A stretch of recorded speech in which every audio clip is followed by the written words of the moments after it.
Welcome to Biocanic's Health Intelligence Exchange community, where leading practitioners in integrative health approaches will discuss how they solve the most challenging and common health issues. These regular Q&A discussions are designed to take a deep dive into case studies and integrative approaches in order to elevate the collective knowledge of both experienced and new practitioners alike. Biocanic's Health Intelligence Exchange, your community for functional medicine. All right. Welcome, everybody, to the Health Intelligence Exchange. Today's guest is Meg Richichi, and we'll be digging into hidden causes of your PCOS. Make sure to subscribe wherever you're watching and listening so you never miss an episode. And for those of you that are joining us live today, we'll be transitioning to a live Q&A towards the end of this. So please post your questions wherever you're watching. The team will pull them in and make sure we get them answered. Meg is an integrative women's health practitioner with over 25 years clinical expertise. Meg's unique East meets West approach has helped countless women overcome a vast range of hormonal imbalances, including PCOS, infertility, PMS, weight issues, digestive disorders, anxiety, and depression. A lecturer and a podcast host of the Hormone Lifestyle Zone, Meg has an extensive study and experience, including training with preeminent experts in Western functional medicine, nutrition, Chinese medicine, acupuncture, including healing practices in the Brazilian rainforest and Vietnam. She is committed to assisting women of all ages, creating wellness through her work as a health practitioner, lecturer, and workshop facilitator. Thanks so much for joining us. So let's go ahead and jump right in. Absolutely. All right. So Meg, it's a big background, a lot of stuff and experience. So Tell us a little bit about kind of your whole path and how you ended up really focusing in on women's hormone and PCOS. Absolutely. I'm so delighted to be here. Women's health is such a passion, and PCOS kind of found me. I started out almost 30 years ago, I guess 28 years ago, as an acupuncturist. And I found about after 5 years into practice, I was getting a lot of women coming to me with infertility issues. And at the time, I really didn't understand that there were women seeing me with what was called PCOS. So I realized that these women that were coming to me with fertility issues, and I was getting a lot of referrals from a lot of people in the dance community. My partner was a dancer at the time. I was in New York City, so I had a lot of dance companies. I had a lot of referrals from people in fitness and exercise. So I was getting a lot of these women that appeared to be healthy, but were really struggling with getting pregnant. And then I also had other women that were with non-related fertility issues that were seeing me. But what I realized with the women with the fertility issues, I was doing acupuncture, they were having successful IVF cycles. But I noticed that the women non-related fertility, if they didn't start making lifestyle changes, and I started what I should preface with, both these groups of women, fertility, non-fertility, were sharing the same lifestyle markers, eating on the go, skipping meals, a lot of stress, multitasking, had some underlying gut issues, challenges with environmental toxins and diet and sleep and so many other factors. And I realized if I didn't start immersing myself into nutrition and getting a better understanding of hormones from a Western functional perspective, that I was going to be missing something. So I started merging that into my practice about 25 years ago, 22 years ago.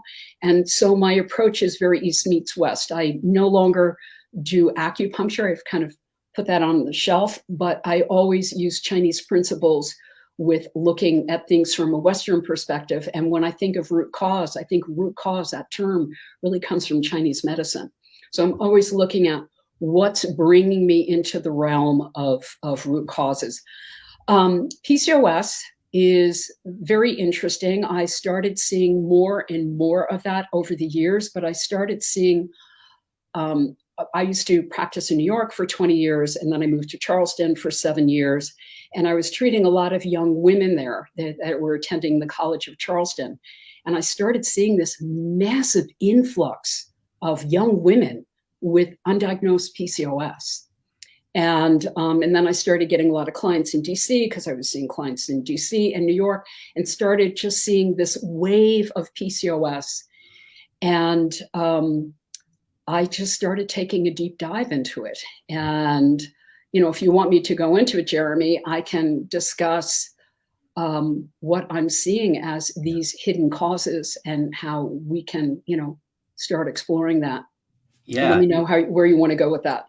Yeah. I mean, so maybe, this is kind of a personal conversation Sure. for me, because I've had family members on both sides, both Jen's family and my family, get diagnosed with what is PCOS. So maybe define the term for those of us that don't know. I guess we kind of blew past that. Well, it's very interesting. PCOS is polycystic ovarian syndrome. And a lot of women do not have cysts on their ovaries.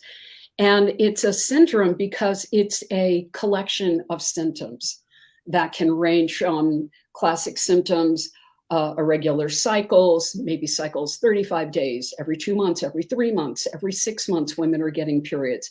I have other women where they're having excessive bleeding, or they're bleeding for 3 weeks at a time. I see hirsutism, where women are having excessive facial hair, or they're having thinning male pattern baldness.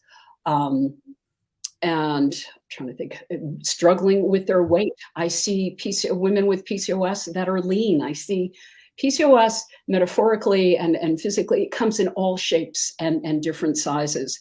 But the real hallmark of PCOS is elevated androgens. We see a lot of testosterone specifically, and DHEA. So I feel, present statistics for PCOS is about 10%. I actually feel, and many other practitioners do, it's about 30%. And I think those numbers, it just feels like those numbers keep rising.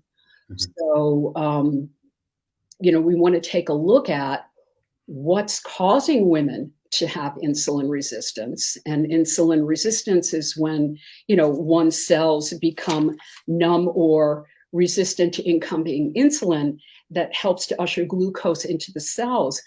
So to create energy. But part of the problem is when we're making such a demand on the pancreas to produce more insulin to get into the cells and respond, these levels, excessive levels of insulin, actually what they do is they drive the ovaries to produce excess androgens, specifically testosterone, interfering with a woman's ability to ovulate, interrupting and disrupting her cycle. So that's the goal is for about 80% of women have insulin resistance with PCOS, but they all have to, elevated androgens. That is the hallmark. So the question is, why are these women having PCOS? What's driving those androgens? Yeah. And I can take a deep dive. Yeah, I mean, so that's a great lead. And I mean, look, I think it's pretty undeniable that it feels like everybody knows, a female or a loved one that's been diagnosed, or, even things like uterine fibroids and other issues like that. So, what are your peers, how are they viewing kind of this relative growth explosion, however you want to categorize it, in this kind of catch-all diagnostic? And what do you think that it's actually stemming from? Like, hey, what's the... Well, I mean, I'm noticing, I feel, and I mean, a lot of studies are showing it, that PCOS for a lot of women begins in utero, what they've been exposed to from their mother. So, and part of getting into doing I spent a lot of time, and I still do, I work with so many women with infertility, and I'm always about, with these women, what can I do to make sure that they're detoxing efficiently? And I want to tie in a few things. I mean, the Environmental Working Group has done a few studies where they drew blood on an umbilical cords, about, I think, 10 in 2 different studies from around the country. And this is going back, I think it was 2005 and 2009. And at that time, they found over, 250 toxins. Majority of them were actually, unintentionally, moms were passing these toxins on to their growing fetus, their baby. So these kids were being born with a toxic burden. So what is happening today, what we're seeing is a lot of, one of the underlying factors, I feel there are 3 underlying factors that start in utero. A lot of these women that have PCOS were exposed to androgens, We're exposed to environmental chemicals ranging from heavy metals, glyphosates, BPAs. So, these babies are being exposed to these during utero development, influencing their hormone signaling and their insulin signaling. And then you couple that with the potential, what is this mom eating during her pregnancy? So I've always said to women, because I get a lot of women with PCOS trying to get pregnant, your baby's my client. And I'm going to do everything I can to help you clear these toxins. So when I look at children, these babies are born just kind of set up for PCOS. Studies have shown that women with PCOS do not clear heavy metals and chemicals and environmental toxins in the same way that women that do not have PCOS. And I have a perfect example of that. I just got somebody's labs back today who has PCOS. And I hadn't, we were working together, and then I hadn't seen her for about 8 months. And she reached out and she said, I really want to do, a stool test. And I want to also do an environmental tox burden panel. And then I do that with Vibrance. So I check for mycotoxins and heavy metals and environmental toxins and plastics. Her heavy metals were through the roof. She is having difficulty clearing, and she had parasites. But heavy metals, if you're not clearing heavy metals, that can contribute to insulin resistance. So you have somebody who's predisposed at birth, and then they're born with metabolic challenges. And they have more difficulty in clearing toxins. So they're having challenges with methylation. So what's going to help her with the insulin resistance, which will drive down her androgens, is clearing those heavy metals and also looking at the gut. Yeah. And I've done this with other clients, and it's astonishing when you start looking at these markers, because so many women, it's like they're trying so hard with their diet, but they can't budge. Their weight doesn't change. And when women can start losing some body fat, it can really help in ovulation. So I look at the gut, and also dysbiosis influences and contributes to insulin resistance. So the common treatment for PCOS is the birth control pill. I have yet to meet a woman anywhere deficient in a birth control pill. And I find the birth control pill so counterintuitive, because if you have PCOS, you're not ovulating, or you're not ovulating on a regular monthly basis. Why would you put someone on birth control? You're reinforcing the fact that they cannot ovulate. So it masks a lot of issues. So what they're getting every month is a chemically induced withdrawal bleed. And that's not the answer. And then what happens, I had a client last year, she called me crying. She came in to see me, and I said, love, you've got PCOS. And she said, what? I said, well, you're not having regular cycles. You're having acne. And she had just had some classic signs, and she was also a lean PCOS. So she had gone to her gynecologist, and she had cystic ovaries and elevated testosterone, and she had insulin resistance. And he said to her, we'll put you on the pill. But she said, what am I going to do when I want to have children? And he said, oh, don't worry. He said, we'll give you Clomid, or if you can't get pregnant when we take you off the pill and take Clomid, Clomid induces ovulation. We'll just do IVF. Don't worry about it. Wow. That, and not everyone, so a lot of women this is very upsetting. And how do they, and a lot of doctors give women metformin to deal with the insulin resistance. And I will say this, sometimes a low dose of metformin really works. If you have really resistant, if you have difficult insulin resistance. But the whole idea is to try to manage, what are these underlying root causes? How do I help women lower their androgens? How do I help women detox? And 99% or 99.9% of the women I see with PCOS have leaky gut, dysbiosis, or SIBO, or constipation issues, or parasites or mold. There's always something going on with the gut. So you have to treat the gut, and you have to help women clear toxins.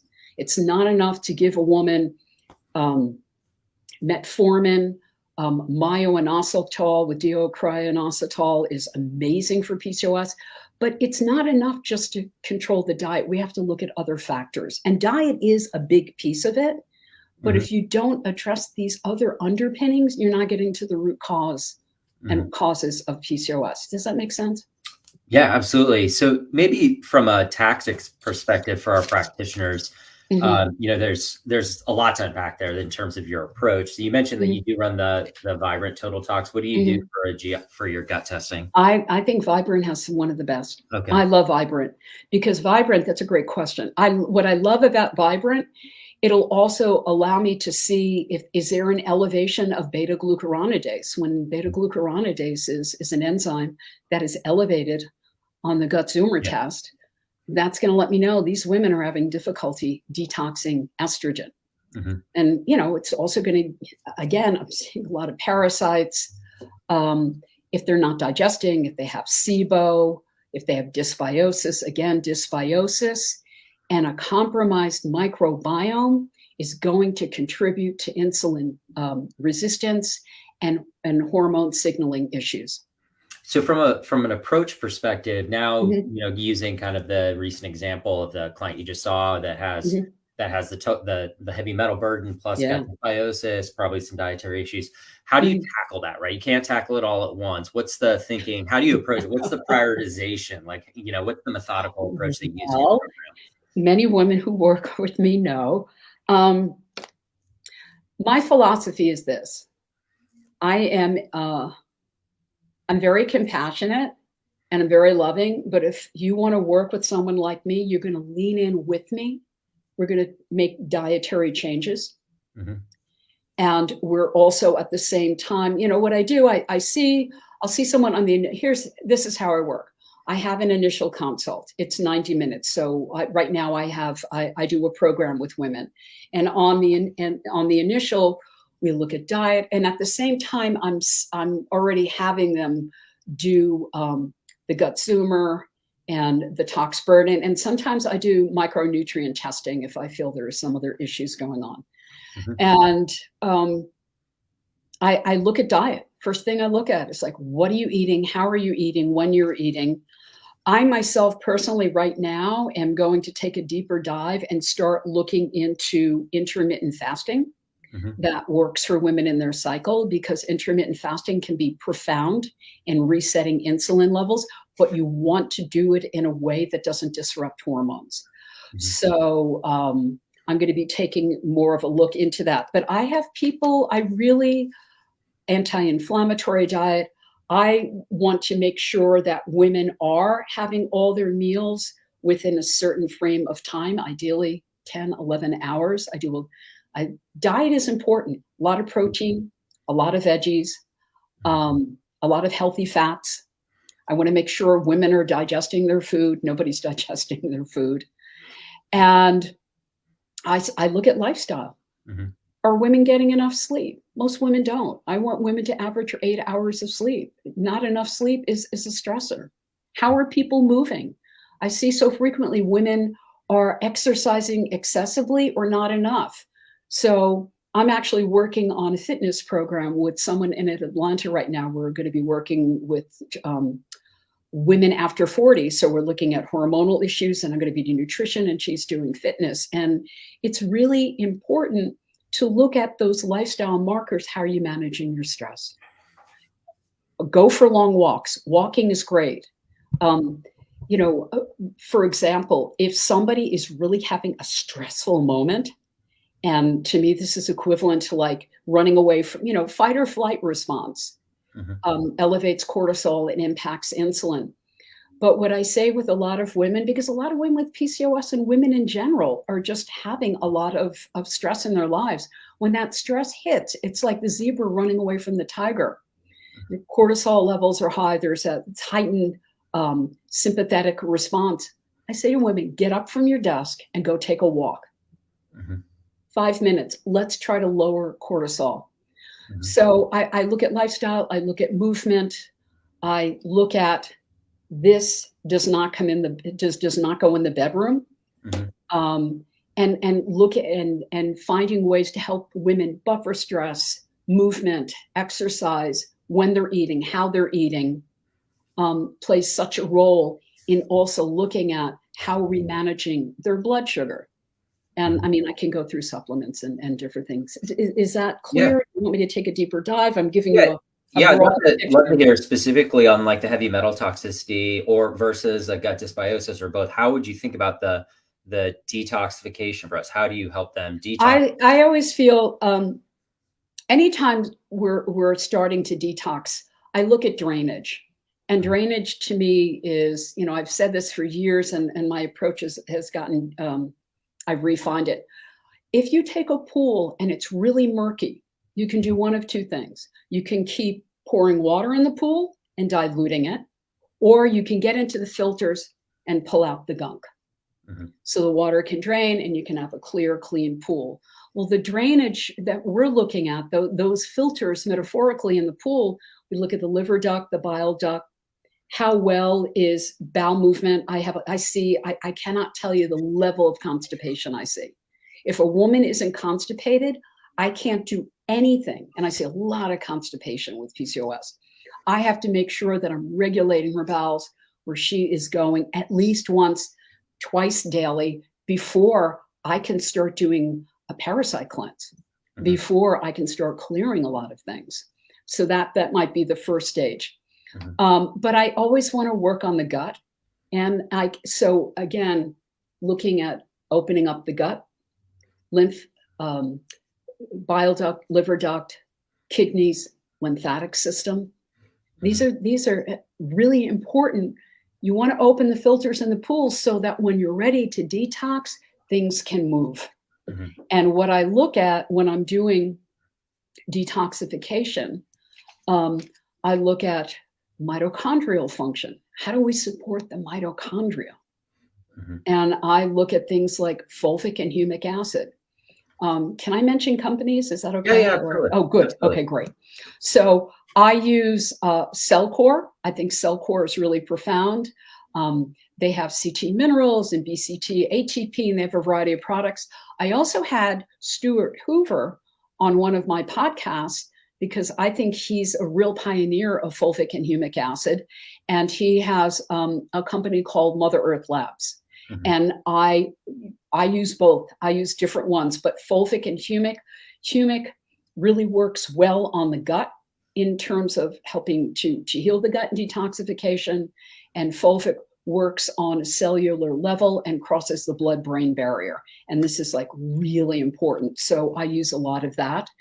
And I start opening up drainage and opening up digestion.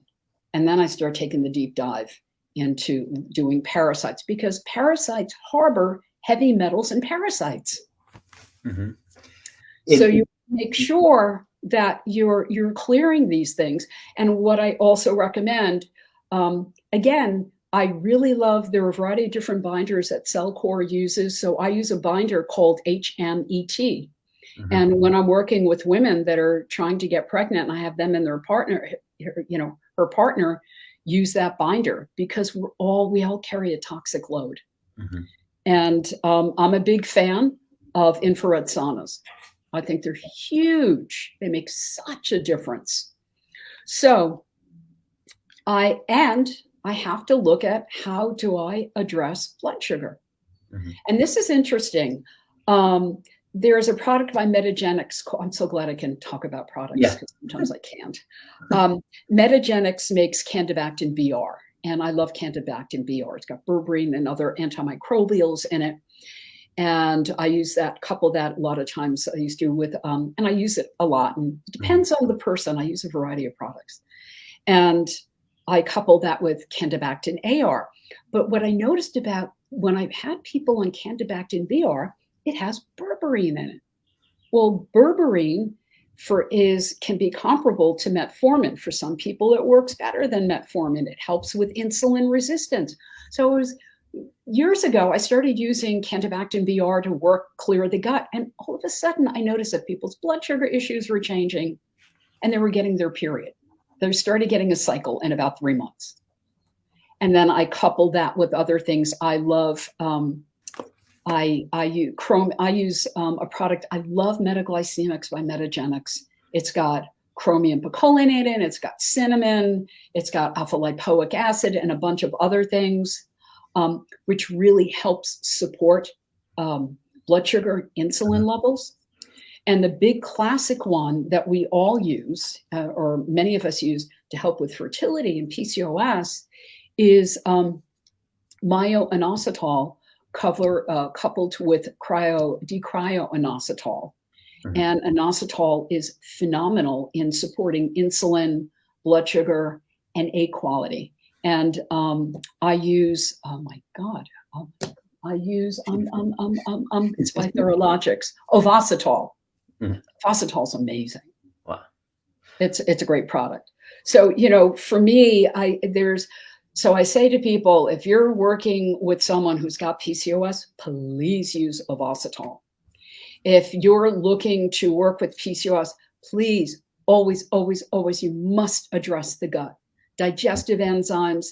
I think HCl is super important because I think a lot of women, I'm going to throw this into the mix. I'm seeing like low ferritin and their iron levels are not too high, but something's going on. Well, I have to look at, do they have low stomach acid? Are they not absorbing enough B12? Mm-hmm. So a lot of absorption issues are, we have to look at low stomach acids. Stomach acid, I'm really on that. I'm probably going to do a podcast in the next few weeks on that. Stomach acid, if somebody that's your body's way of killing a lot of things before it's able to move on to the small intestine.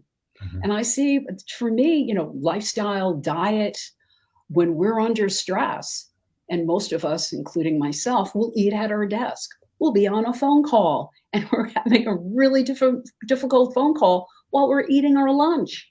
So what happens is you're turning off that parasympathetic response. So you're eating a meal, you're trying to digest your food, having a conversation or meeting a deadline.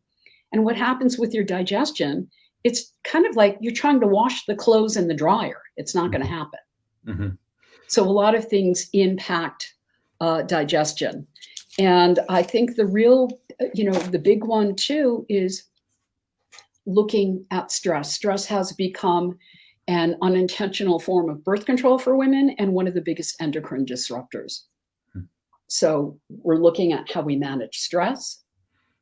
What are we exposed to in utero from our moms? Mm-hmm. It's not mom's fault. It's just and each generation we're seeing, more BPAs and more chemical exposure. And how do I know? Because I've been doing what I've been doing for 28 years, and the test, I'm just seeing higher levels of things as time goes by. Yeah.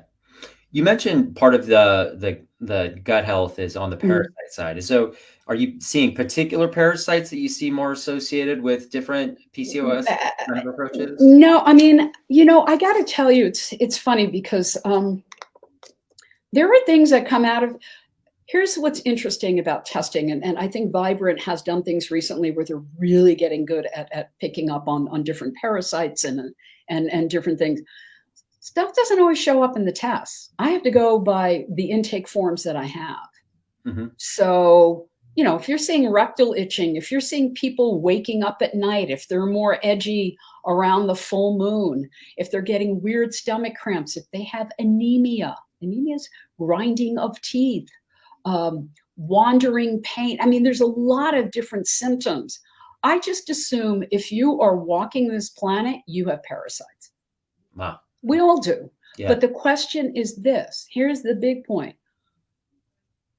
So many of us have dysbiosis. We don't have a good balance of good and bad bacteria in the gut. And why? Antibiotics, maybe we were a C-section, we were not, we were bottle fed. Stress can just destroy the microbiome. So, and people eat sushi, and we're getting food from, we're getting produce and different things from all around the world. And so we're exposed to more things. And again, if you don't have good stomach acid, you're going to be more susceptible to things. So we're always going to be exposed to something. It's how well we can manage it. Mm-hmm. But I am seeing, I am getting pictures from people of things like this long. Wow. Yeah. Wow. Yeah. And people at first, they're like, I'll give you another example. Yeah. I had a client about a year and a half ago. I think she's probably due now. It's a really great story. She came to me, elevated thyroid antibodies, Hashimoto's, had been diagnosed with IBS as a kid. She was in her late 20s, I think early 30s, had done a few failed IVF cycles, could not get pregnant. So she came to see me, and I just said, we have to do stool testing. And finally, she did stool testing. She had liver flukes. Wow. So, and then we also did the tox burden, and we cleared the liver flukes. I cleared glyphosates. We cleaned up her gut. And I'm happy to say that she got pregnant naturally last summer. Oh, wow. That's great. She's having a baby girl. She's doing great. Yeah. So this, to me, is so rewarding when this happens. And all of us as practitioners, there's so much we can do. Get under the symptom. Sit back and ask yourself, what could be going on? PCOS is a symptom. It's a metabolic issue. Mm-hmm. What's causing insulin resistance? And here's something else I do want to tie in with PCOS.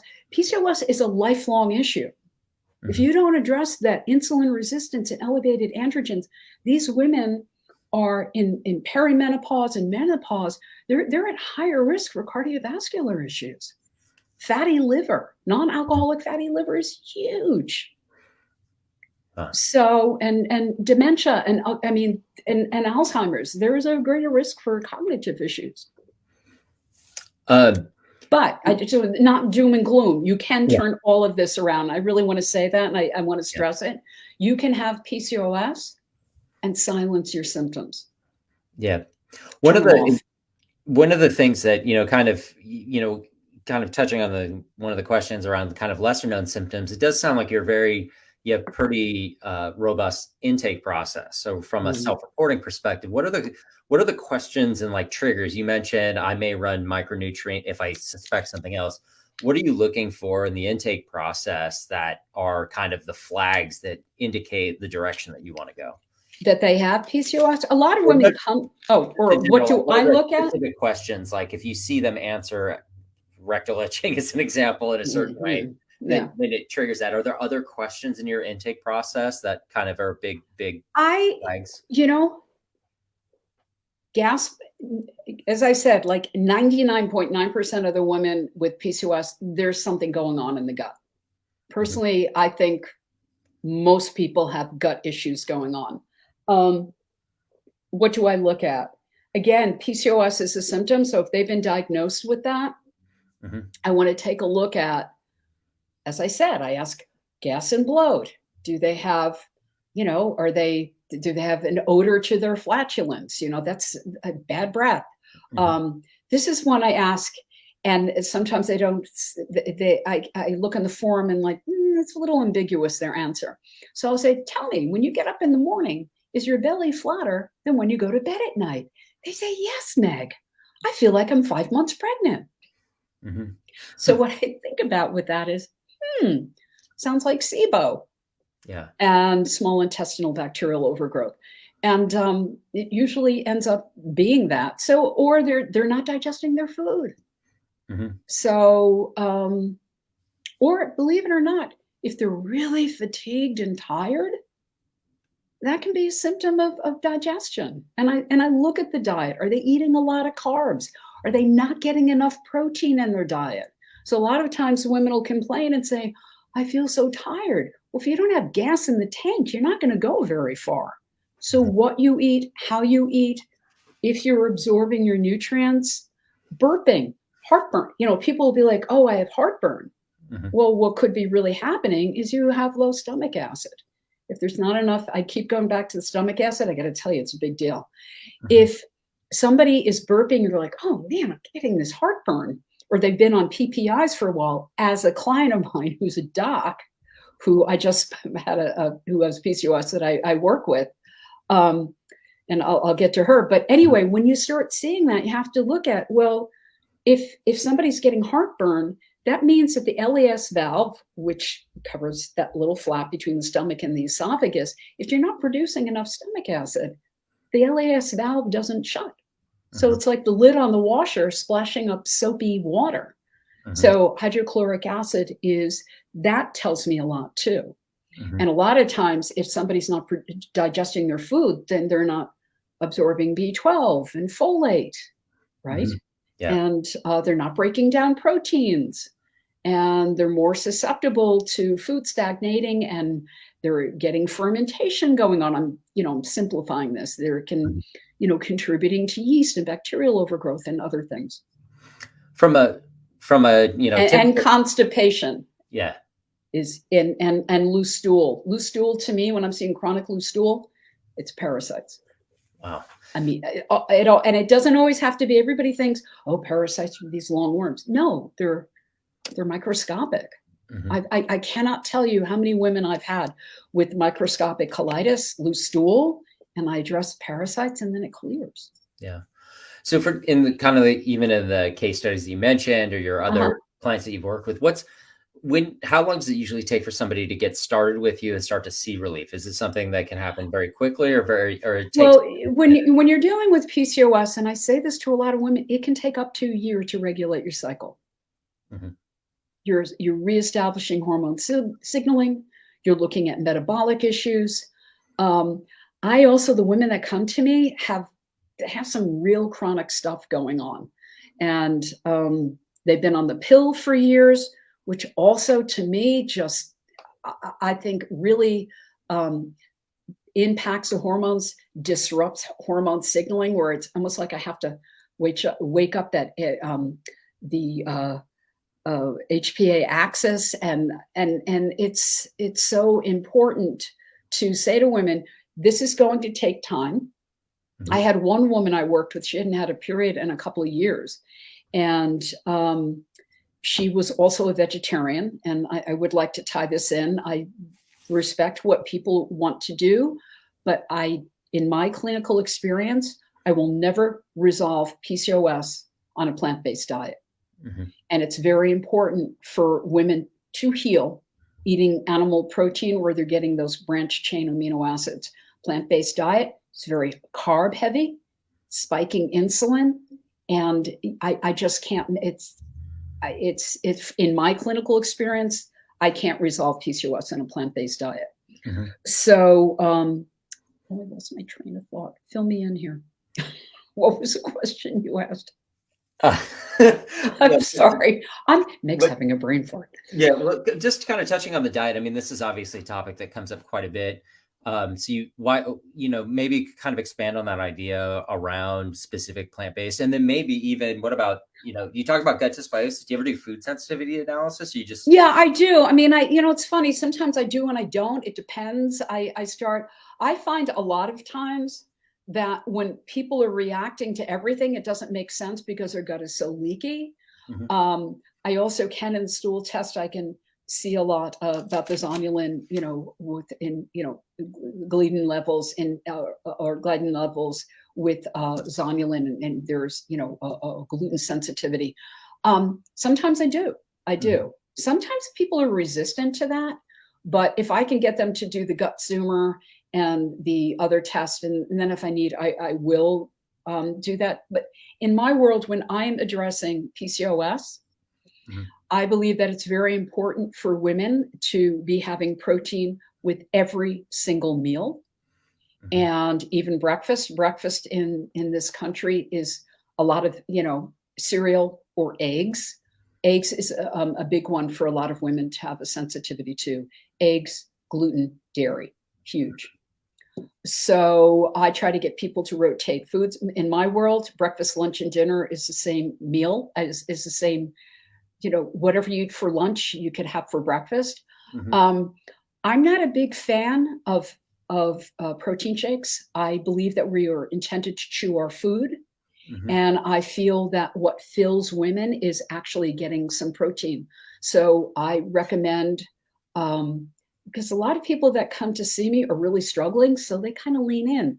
I give them a really great chicken stew recipe. I don't care if they have smoked salmon with avocado in the morning and maybe a little sweet potato. Because when women start incorporating protein like the size of let me put it in front of the camera, the palm of my hand. So Mhm. that's maybe 35 to 45 grams of protein with Mhm. every meal. This helps stabilize blood sugar, cut sugar cravings. Mhm. I try to minimize grain, do more plant sweet potatoes, acorn squash, beets. I mean, there's so healthy fats, Mhm. walnuts, MTC oil is fabulous for optimizing one's metabolism. There's a lot. And when I work with women, I want to make sure I'm stabilizing their blood sugar. Mhm. Because a lot of women are just dipping and diving. It's not just about giving them supplements, it's about resetting their digestion and giving them a nutrient dense food program. Mhm. And so many symptoms change. I was just on a podcast a few days ago on brain fog and hormones. And my friend said, "So, how do you address brain fog?" Well, it's the same way I address PCOS. I want to look at underlying issues, but I also want to make sure that women are digesting their food and they have enough protein in their diet. Yeah. And I'm not quite honestly, I probably, and many of the women that work with me eat more vegetables, like cruciferous vegetables are high in indole-3 carbinol. They help us detox estrogens more efficiently. Mhm.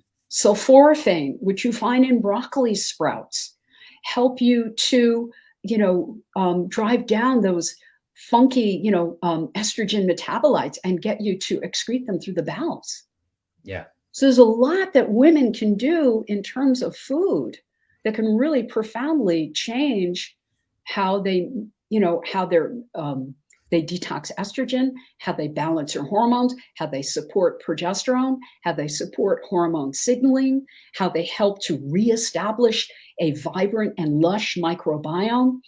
Um, Polish women have the lowest rate of breast cancer in the world Mhm. because they eat about 30 pounds of sauerkraut a year.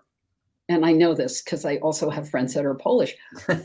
You have these prebiotic, probiotic. I mean, fermented veggies are great. There's so much women can do. And when I work with women, I want them to get excited about creating change in their life.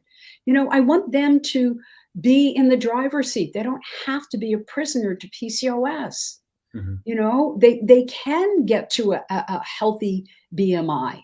Mhm. They can ovulate again. I want to flip back. I was talking about a client that was on a plant-based diet and she Mhm. hadn't had her period in a couple of years and she was actually really anemic. So she got off the pill. We started incorporating protein in her world. Well, everything started to change. Her libido came back. She was having more energy. So editing a lot out, she started getting her cycle about 5 months later, and then she got COVID. Oh, wow. And then it made it wonky for a couple of months. But then after that, she's been able to ovulate and get her cycle each month. Yeah. I think it's really exciting that we're kind of moving on from the reductionist, one size fits all approach, Oh, you and can't. being able to Yeah. give people the tools to better Mhm. understand and make the right decision. So it's super exciting. Well, listen, this has been great. So I want to open this up to the larger audience for the Absolutely. Q&A questions for the people that are attending live. If Mhm. you are on live, please post your questions. We'll make sure to get them answered. If they don't, we'll have Meg follow up after the Sure. show. So first question, do you recommend starting with listening to this conversation, I feel like I may want to talk to my doctor about possibly having PCOS.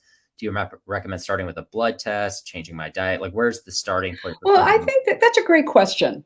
So, what I recommend is having estrogen, FSH. Actually, what's a really good marker is FSH to LH. Very Mhm. classic PCOS symptom. It's not always the marker, is that your LH, this is FS. I'm doing the reverse. Right. When you're, Yeah. I'm looking at the camera. But anyway, let's say FSH is here. If with PCOS, we see an elevation of LH because it's screaming to the ovaries to ovulate. So you may see a 1-to-3 ratio. So your FSH may be, I'm going to make this up, 7, and your FSH, 5 or 6, and your LH can be about 10 or 15. Or 6, 12, 15, 20. So you'll see a higher ratio. Another one is if a woman is trying to get pregnant, we want to look at AMH. If it's super elevated, that's also going to tell us that that's a marker for PCOS. So I look at estrogen, I look at your progesterone, I look at total testosterone, free testosterone. I look at sex hormone binding globulin.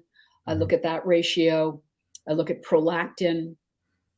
I look at A1C, fasting glucose, fasting insulin. Yeah, it's a pretty good DHEA.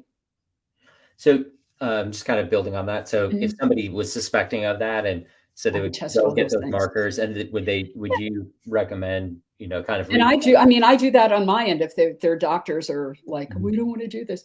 And also, if you want to take a look and do a vaginal sonogram, do you have cystic ovaries? Do you have a lot of follicles that are, still, landing or on the outside of your ovary? Next question. When it comes to misdiagnosis, how often do women come to you who have been previously provided or been previous provider brush off their symptoms? Oh, sorry. So have you seen people that have been not diagnosed or not considered diagnosed with PCOS, but that have been basically brushed off? Do you see that quite a bit? Yeah, like at least 50% of the women to 70% that come to me, it took them 5, 10, 15 years to get a diagnosis. Wow. Yeah, it's kind of sad. I mean, I'm just like, if it looks like a duck and it walks like a duck, maybe we need to do a little more of an exploration. Go, this might be a duck. But if you're seeing women that around the time of, the onset of their period, and I see this a lot, they, again, PCOS is very different, but a classic PCOS around the time women onset of someone getting her cycle, maybe 15, 14, they may start gaining weight. They're getting acne. They may notice that they have some facial hair. Yeah.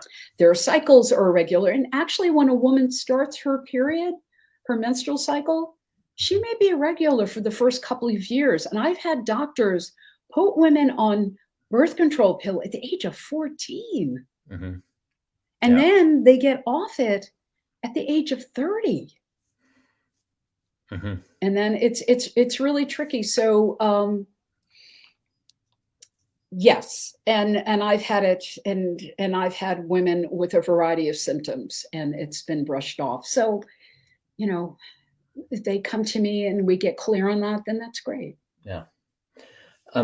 You mentioned you were starting to look more into intermittent fasting. So the next question, you mentioned intermittent fasting for PCOS. Can you talk more about the positive impact intermittent fasting has on improving symptoms?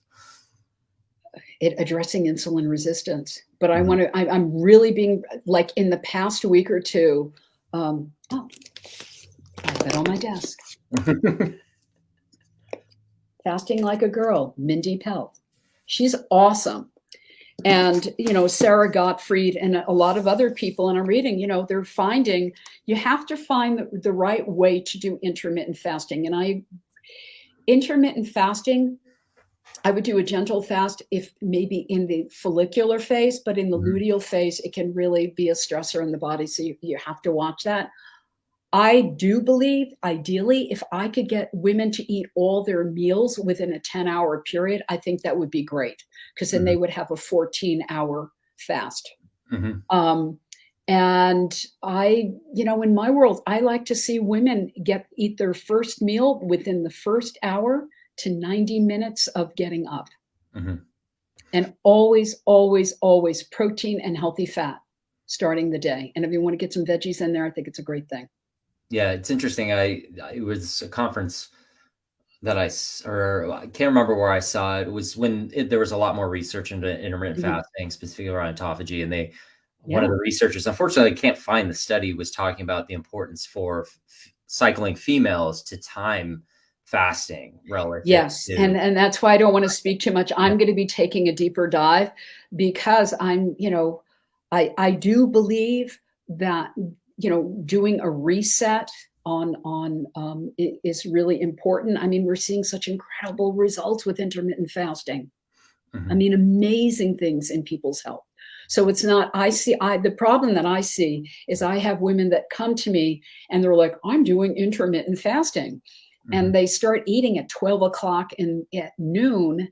And then they finish eating at like 7 or 8, but they're getting 2 meals in and Mhm. they're not meeting their caloric needs. So Mhm. actually they're creating a deficit and their body thinks they're in starvation mode and their metabolism starts slowing down and their periods just get really wonky. Mhm. The next question was, after being diagnosed with PCOS Mhm. and failing pregnancy, Mm. does maintaining symptoms become harder due to the increase in hormones? Uh, Can I read that? Is it? yeah. Oh, okay. Say Uh, that again. it says, after being diagnosed with PCS and failing to get pregnant, does maintaining symptoms become harder? Yeah. No, actually, no. Like if you were a client of mine, you were having difficulty getting pregnant, I would be looking at these underlying issues. Hmm. Yeah. Did I answer that? And then if you do, I want to, anytime with PCOS, I want to do everything I possibly can to reduce your risk for gestational diabetes Hmm. and other risks that go along with PCOS during pregnancy. Did I answer that question? Yeah. Okay. I think so. It might have been a Yeah. little. I mean, everything that I've said is what I would do with someone. Yeah. And maybe just in terms of get this on that gestational diabetes topic, maybe can you expand a little bit about where that risk factor comes from and why that would emerge? Insulin resistance. Yeah. Okay. So, I mean, I would be, um, again, I want to minimize that possibility during pregnancy. Hmm. And that's, I get a lot of women that have Yeah. gestational diabetes that are non-PCOS, but I think there's a lot of insulin resistance going on with people. Again, I want to look at the microbiome. I want to look at somebody's diet.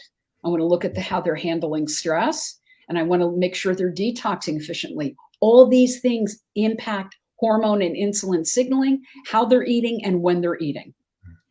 Awesome. And and one thing I will say, if people are snacking all during the day, you're just blowing out their pancreas. Hmm. And that's why intermittent fasting or taking a break, having breakfast, a really good meal, then having lunch, don't snack. There's no Hmm. reason to snack. And if you Yeah. do, I would eat something that has fat. Yeah. Last question. So are Sure. there superfoods that are PCOS friendly that you recommend? I think you might have touched on this already. I'll do it again. Protein, cruciferous vegetables, high in endol-3 carbonyl. Use broccoli sprouts, high in sulforaphane. Get a bunch. I mean, if you really want to be proactive with that, do a bunch of that on your food. Or I myself take 600 milligrams of sulforaphane. Numedica has a fabulous sulforaphane. Every day I take it. It's great for cognitive memory, Mhm. cognitive health. What else? Fermented foods, high protein. I would minimize grain. And for a lot of women, I'm not dairy is not a friend to women with PCOS. Yeah. Oh, here's another question. How do you Mhm. support a woman who is still on the birth control pill or DEP shots who wants to get their PCOS under control? Simply just support the gut and live and blood sugar control and not directly address the hormones. You can't. That's like having an elephant in the room and saying, "We'll just walk around the elephant." You Mhm. have to get off birth control to address PCOS. Full stop. Full stop. You're not ovulating. I Yeah. don't have any I mean, for me to I have people call me, I'm like, "I will help you, but we have to get you off the pill." So sometimes I say to women, let's look at your diet. A lot of women have really bad cystic acne and they're terrified to get off the pill. So I may do a cycle. Let's change your diet. Let's put you on some supportive, supplement. Let's get you off the pill. Yeah. You can't change PCOS on the pill. You're not ovulating. Yeah. It's not a period. It's a withdrawal bleed. I want you to ovulate. That's crucial. Wow. That's, yeah. Does that make sense? Yeah, no, absolutely. It does. I think. And this is important. Birth control pill trashes the microbiome, depletes you of magnesium, zinc, selenium, B vitamins. So what would be would you encourage an alternative form of birth control? Yeah. The alternative is looking at an app, getting a sense of what your cycle really is. I hate this. This is another podcast. I'm not a fan of birth control. I see a lot of anxiety. I see a lot of depression. I see a lot of flatness. I see difficulty in actually regulating hormones when women get off. I see women with low testosterone. I just had that happen today, and I'm going to get her tested again. I'm probably going to put her on some DHEA to re-regulate her testosterone levels because they were too low. Well, awesome. Be respectful of your time. This has been an awesome discussion. So I want to thank everybody that joined us today. If you're watching, this is a replay. You can still post questions. We'll make sure to get them over to Meg and get responses. Meg, this has been such a great conversation. Thank you for joining us today. Where can people learn more about you, your practice, maybe follow you, anything you would like them to know about you? Yeah, I mean, if people go to megrichichi.com, it'll show my podcast and my Instagram. And if you want to reach out, and all my contact information is there if you want to give me a shout or shoot me an email. Yeah, awesome. Well, thanks so much for joining us this week, Meg. For those of you, make sure to hit that subscribe button so you don't miss any of our upcoming live streams. Next week, you can join us for our networking coffee circle on Thursday at 10 a.m. Pacific. Make sure to go to our community site at hix.biocanic.com. And then later this month, we'll be having Walter Watts on. We'll be talking about energy healing and how it can help with traumas. Yeah, so we're super excited to have him on and looking forward to it. But thank you again. Really appreciate it. All right.